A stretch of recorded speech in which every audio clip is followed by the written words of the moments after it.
I survived my very first duathlon. As you may or may have not heard from the first two videos of this series, this is the very first multi-sport event that I've joined, or first serious sporting event that I've ever joined or participated in for that matter. The event that I joined recently was the Trifactor Run by Run Duathlon here in Philinvest Mimosa, Clark Freeport Zone, Pampanga, Philippines. It was a serious duathlon event because there was a stacked elite field joined by none other than the Philippines SEA Games medalists themselves, John Rambo Chicano and Kim Mang Robang. So it was pretty serious, but we were there just to gain experience from the multi-sport culture and, have fun. In any case, I'm here to share with you my experience and more importantly to tell you that if a regular 8 to 5 salaryman who's never joined an event before and who is, by the way, an undertrained recreational pandemic cyclist who, goes off on an occasional odd run every now and then in his early 30s can survive an inverse sprint duathlon, then so can you. Hi, my name is Kevin from Silly Daddy PH. If you like this video, please subscribe. And if you enjoy seeing me suffer in the next 5 to 8 minutes of this video, then please do give this video a like. Alright, here's what happened. Silly Daddy!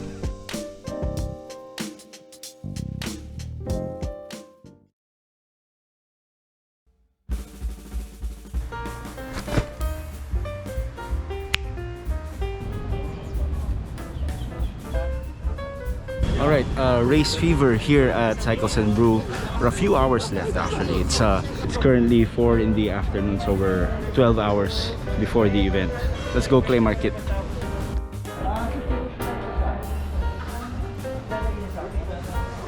Hello po.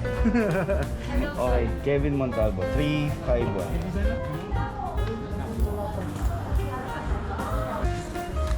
Pasign na.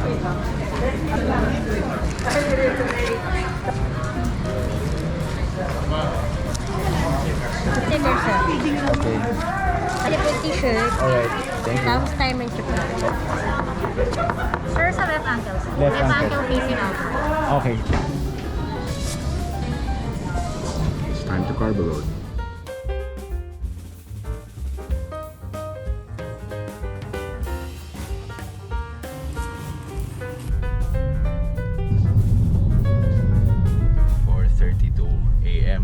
Kaya be kula din ka family. Hello, and of course our trusty driver. We got quite some normal sleep, so I'm very happy about that. I don't feel at all may kulangan ko today. I was asleep at around 10, 11 in the evening, which is my usual sleep time naman whenever I go out on early bike runs like this. So I have like around 5-6 hours of sleep. I could do a duathlon with that. Yes po. Thank you, sis. Ka naman. Noted.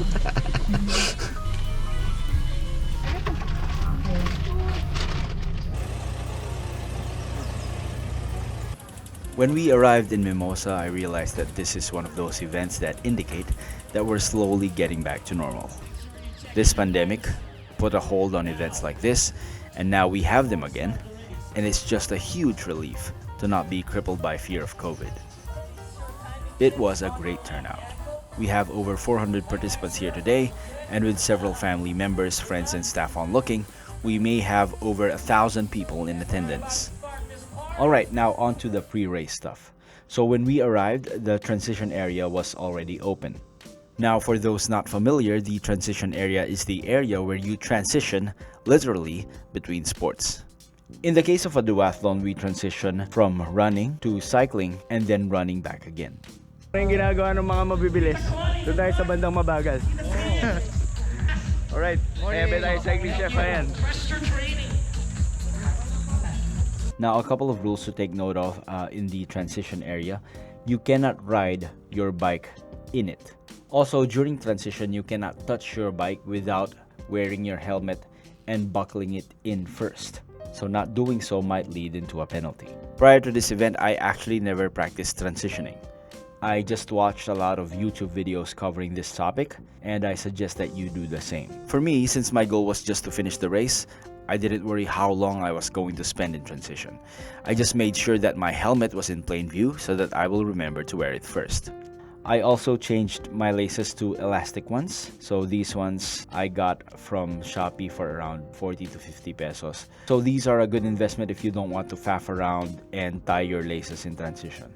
So a few minutes from transition, I returned to my family, and then this happened.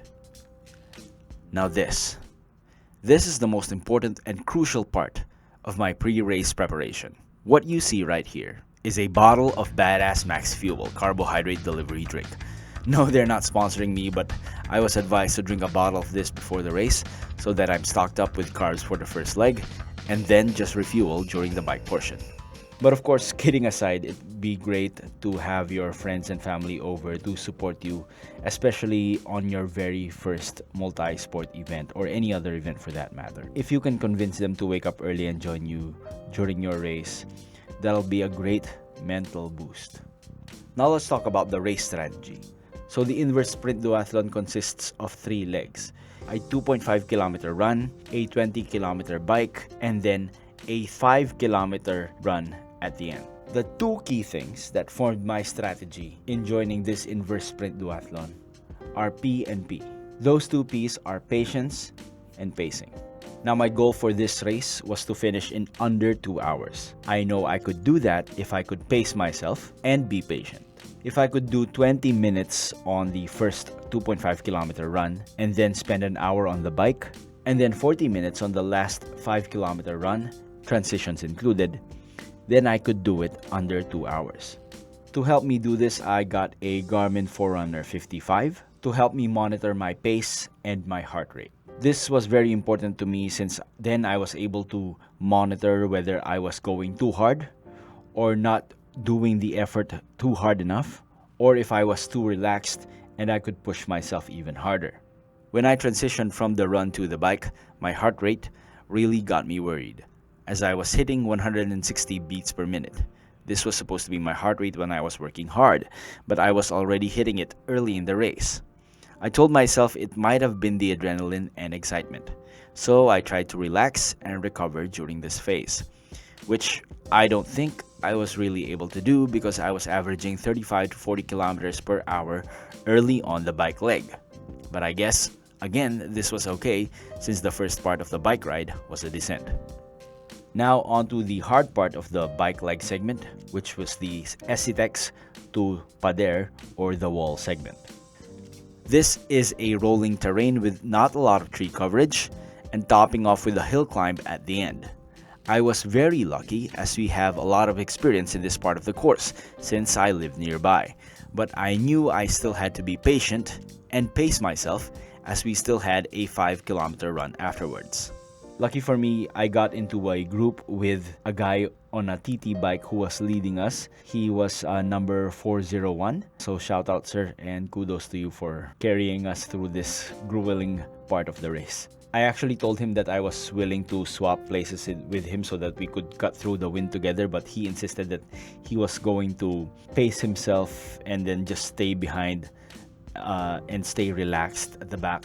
So I worked with him and we alternated, but majority of the climb he really carried me throughout, so kudos to you, sir. Dahil po salamat. We averaged around 25 kilometers per hour on the wall, which is not bad really considering that the wall is a steady climb at around 2 to 3% gradient and topping off at 4 to 5% near the end of the segment. And then we descended via Fontana, and this is where I drank most of my carb drink and recovered as much as I can. And then we headed back to Mimosa for the last leg of the race, which is arguably the toughest part of the race, the 5-kilometer run at the end. Again, applying our patience and pacing strategy, we tried to run at an easy 7-minute per kilometer pace and kept our heart rate at zone 3 to 4, which is around 150-160. The refueling stations with water, Pocari Sweat, and Coke throughout the route, so shout out to the organizers for that. So we were successful at finishing with our goal of under 2 hours, which was we crossed the finish line at 1 hour, 36 minutes, and 6 seconds. That's it. We're done. I'm smashed. Karina.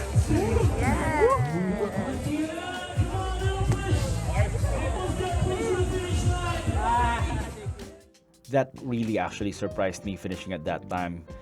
I would say I was really proud of myself for accomplishing that. And I'm really happy that the training I did weeks before this event really paid off and that the pacing and patience strategy really worked for me. So I'm going to apply the same strategy for the next race that I'm joining, which is the New Clark City Duathlon happening on July 17th, which is less than a month to go from now.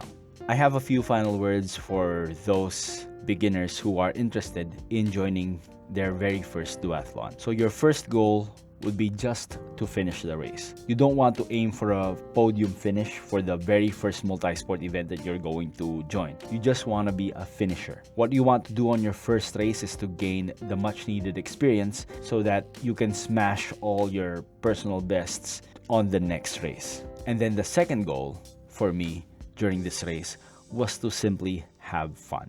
This Trifactor race for me personally is a celebration of being fit and active over the past few years. It's also a celebration of how we're slowly returning to normal, having these events again, engaging with the community, being out and active, and yeah, simply having fun. I mean, if you're not having fun, then what's the point, right? So, shout out again to the organizers, Kong Jambo, Kong Abe, and Kong Marvin naning Go Clark. Thank you very much for pulling this off together with Mr. Elvin Ting of Trifactor. You guys are the best.